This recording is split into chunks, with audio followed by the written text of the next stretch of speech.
Well, let's move on. The Public Accounts Committee has published a damning report claiming the Home Office still faces a huge challenge to clear the asylum backlog. The report also said adequate safeguards are not in place to protect vulnerable asylum seekers awaiting processing, with the Home Office maximising the use of hotels by making more people who may never have met share rooms. Joining us now is Tory MP for the Cotswolds, a member of the Public Accounts Committee, Sir Geoffrey Clifton-Brown. Sir Geoffrey, the government has made a commitment to clear the asylum backlog, or at least the legacy backlog, by the end of the year. But you on your committee, the Public Accounts Committee, are not convinced by that. Tell us why.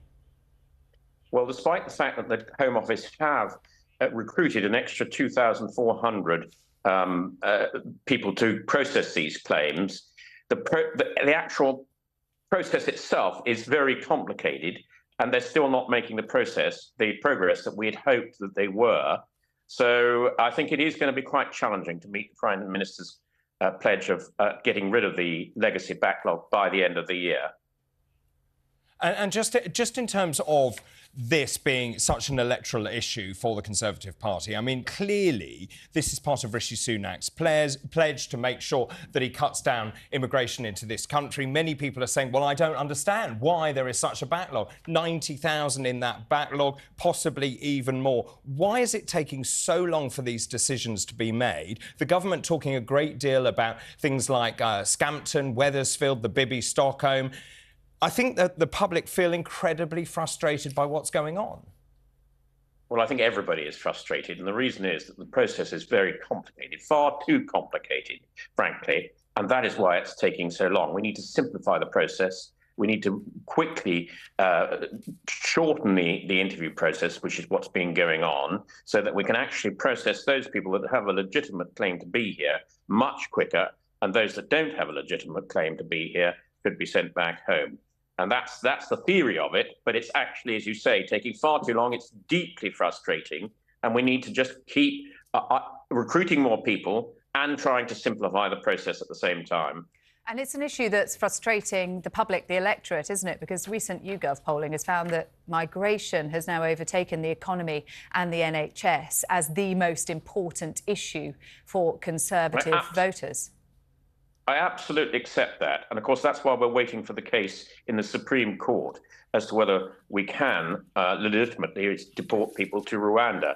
The purpose of that is not that I think huge numbers will go to Rwanda, but perhaps it will deter some people who are not entitled to be in this country, paying these horrific boat smugglers large sums of money to actually bring them over on a dangerous journey over the Channel or over the Mediterranean. So a lot rests, I think, on that Supreme Court case. But at the same time, as you say, we need to not only keep dealing with the old legacy backlog, the new people coming over here are just simply adding to that number. So the problem is getting greater all the time, even though the boats are 20% down this year compared to last year. Just simply the numbers wanting to come here are very large indeed.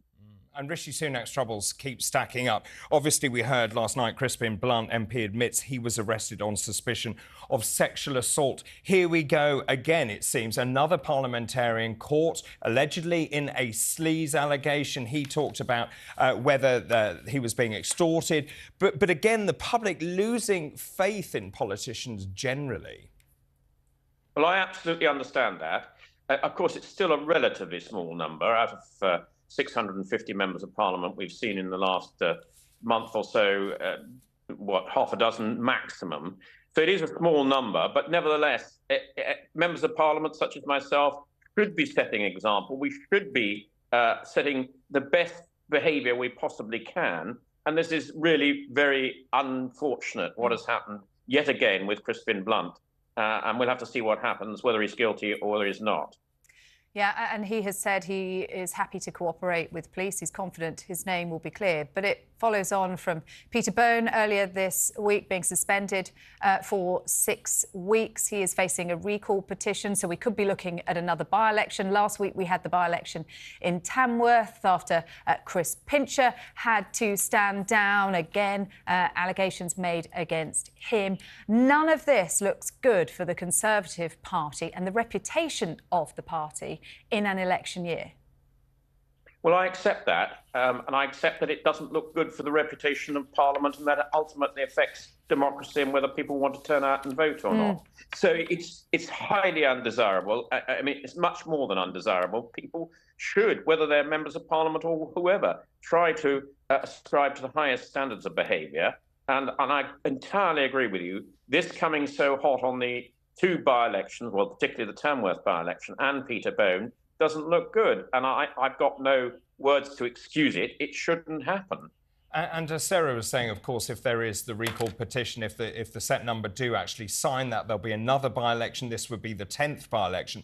The Labour Party 24 points ahead now. It seems unassailable, that lead. But also, what is interesting is when you look at the Ipsos poll, that actually the Conservatives are still more trusted on the economy and defence than Labour.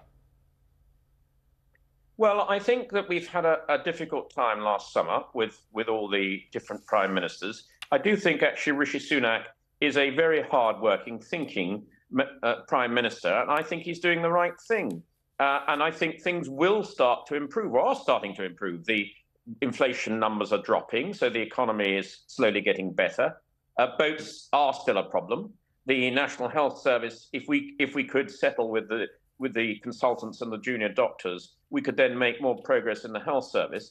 So I think things are starting to improve, but it takes time. But we have a little bit of time before the next election. So I'm not in the mode of saying automatically that we're not going to win that next election. We just got to keep doing the right thing, convincing the British people that we are the best people to govern this country. And I think given that time, we'll by the time we get to the election, the whole scene will look a lot different.